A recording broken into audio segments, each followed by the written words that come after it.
Dictation 100 शब्द प्रति minute. 5 second बाद शुरू। शुरू। बिहार के जहानाबाद में एक गांव ऐसा भी है जहां के लोगों ने नज़ीर पेश की है। इस गांव में आज़ादी के बाद से कोई भी मामला थाने तक नहीं पहुंचा। मामला बिगहा गांव का है। आज़ादी के बाद आपसी विवाद को लेकर ये लोग कभी थाने नहीं गए। गांव के किसी भी शख्स ने आपसी लड़ाई को लेकर थाने में एफआईआर तक दर्ज नहीं कराया। गांव के शांतिप्रिय लोगों ने विवाद की सूरत में भी नज़ीर पेश की। बिना कोर्ट गए ही मामले का निपटारा कर लिया। करीब 120 घरों में 800 की आबादी वाले इस गांव के लोगों ने प्रेरणादायी मिसाल कायम की है। घोसी प्रखंड मुख्यालय से महज 5 किलोमीटर दूरी पर स्थित यह गांव एकदम अलग और अनूठे प्रकृति का है। अगर गांव में किसी बात को लेकर विवाद होता भी है तो उसे आपस में ही बात करके निपटा लिया जाता है। ग्रामीणों के मुताबिक गांव में आज तक कोई ऐसा बड़ा और गंभीर विवाद नहीं हुआ जिसे सुलझाने के लिए थाने या कोर्ट कचहरी जाने की नौबत आए। छोटे मोटे विवाद को गांव के बड़े बुजुर्ग की पहल कर निपटारा करा दिया जाता है। गांव के कुछ बुजुर्ग लोग आपस में विवाद होने पर तुरंत हस्तक्षेप करते हैं। दोनों पक्षों से बात करके समझा बुझाकर सुलह करा देते हैं। गांव के एक बुजुर्ग जगदीश यादव ने बताया कि करीब 50 साल पहले एक बड़ा विवाद हुआ था। इसकी मुख्य वजह बकरी पालन था।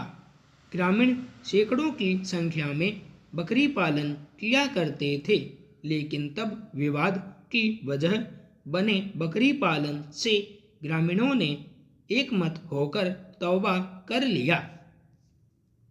6 दिन बाद रविवार को एक बार फिर राजधानी का प्रदूषण बेहद खराब स्तर पर पहुंच गया।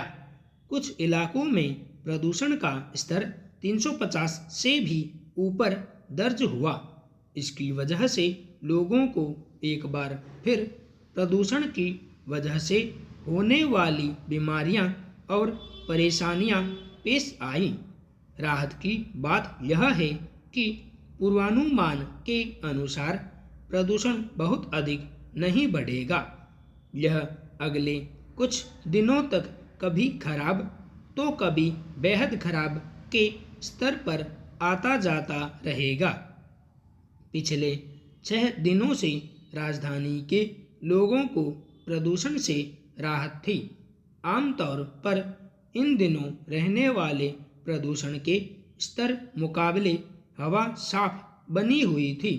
प्रदूषण में 11 नवंबर से ही गिरावट दर्ज हो रही थी। 11 नवंबर को AQI 346 रहा। वहीं इसके बाद यह 13 नवंबर तक बेहद खराब स्तर पर बना रहा। 14 नवंबर को प्रदूषण का स्तर बेहद खराब से कम होकर खराब पर आ गया। इसके बाद यह 19 नवंबर तक खराब स्तर पर ही रहा। अब 20 नवंबर को यह एक बार फिर बेहद खराब स्तर पर पहुंच गया है। इसके बाद भी अगले 6 दिनों तक यह खराब स्तर पर ही रहेगा। सफ़र के अनुसार अगले 3 दिनों तक हवाएं उत्तर पूर्वी दिशा से आएंगी। ऐसे में यदि पंजाब हरियाणा में पराली जलाने के मामले सामने आए तो राजधानी का प्रदूषण बढ़ सकता है। प्रदूषण का स्तर 3 दिनों तक खराब से बेहद खराब रह सकता है।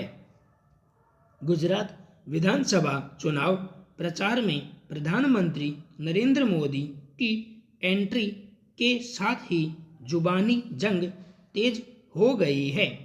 कांग्रेस नेता मधुसूदन मिस्त्री ने कहा था कि पीएम मोदी को चुनाव में औकात दिखा देंगे। इस बयान पर पलटवार करते हुए पीएम मोदी ने कांग्रेस को निशाने पर लिया है। पीएम मोदी ने सुरेंद्रनगर में कहा कि मेरी कोई औकात नहीं है और हमारी औकात बस सेवा देने की है। सुरेंद्रनगर में बीजेपी उम्मीदवार के समर्थन में पीएम मोदी ने एक सभा को संबोधित किया। हमारी औकात बस सेवा देने की है। वो राज खानदान से हैं और हम सेवादार हैं। सुरेंद्रनगर की रैली में पीएम मोदी ने जवाब देते हुए कहा, कांग्रेस अहंकार की भाषा बोलती है। हमारा काम गुजरात को विकास की नई ऊंचाई तक ले जाना है। गुजरात में घर घर 24 घंटे बिजली पहुंचाना एक कठिन काम है, लेकिन मैं कड़ी मेहनत करता हूं और काम करके दिखाता हूं। कांग्रेस का मकसद है राजस्थान में पार्टी फिर सत्ता में आए। साल 2023 विधानसभा चुनाव से पहले पार्टी के पूर्व अध्यक्ष राहुल गांधी लाव लश्कर के साथ इस साल दिसंबर में राजस्थान में भारत जोड़ो यात्रा के साथ पहुंच रहे हैं। सब मानते हैं कि कांग्रेस का परंपरागत वोट बैंक अनुसूचित जाति, जनजाति, आदिवासी, अल्पसंख्यक समुदाय है, जो मजबूत पकड़ कांग्रेस की अन्य पिछड़ा वर्ग में मानी जाती थी। यह कुछ समय से कमजोर पड़ी है। ऐसे में कांग्रेस राजस्थान में अन्य पिछड़ा वर्ग के वोट बैंक को मजबूत पकड़ के साथ वापस अपने पक्ष में करने का प्रयास कर रही है। कांग्रेस आगामी विधानसभा चुनाव को देखते हुए राहुल गांधी की भारत यात्रा में ओबीसी वर्ग के पदाधिकारियों को ज़्यादा वेटेज दे रही है। राहुल गांधी की भारत जोड़ो यात्रा से ओबीसी वर्ग वोट बैंक मजबूत करने का मकसद कांग्रेस है। ऐसे में राजस्थान प्रदेश कांग्रेस कमेटी के अन्य पिछड़ा वर्ग विभाग के चेयरमैन रविवार को झालावाड़ पहुंचे।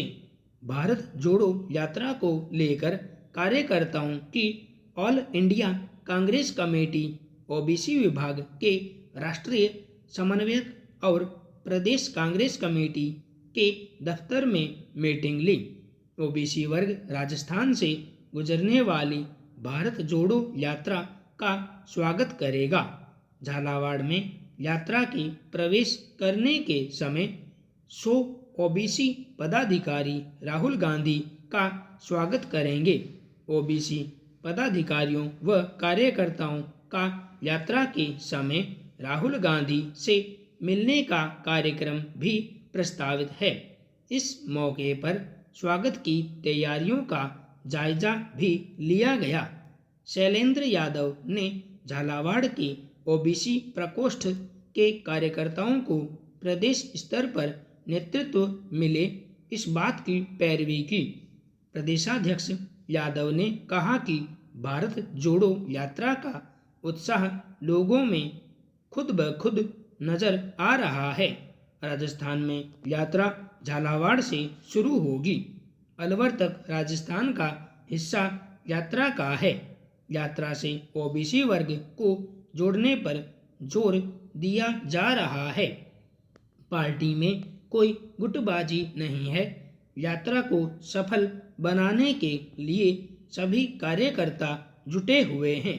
ओबीसी वर्ग के सारे बड़े राहुल गांधी की भारत जोड़ो यात्रा में साथ चलेंगे। ओबीसी वर्ग के वरिष्ठ कार्यकर्ताओं 200 की संख्या में राहुल गांधी के साथ चलेंगे, जिनका ड्रेस कोड अलग होगा। संपूर्ण विराम।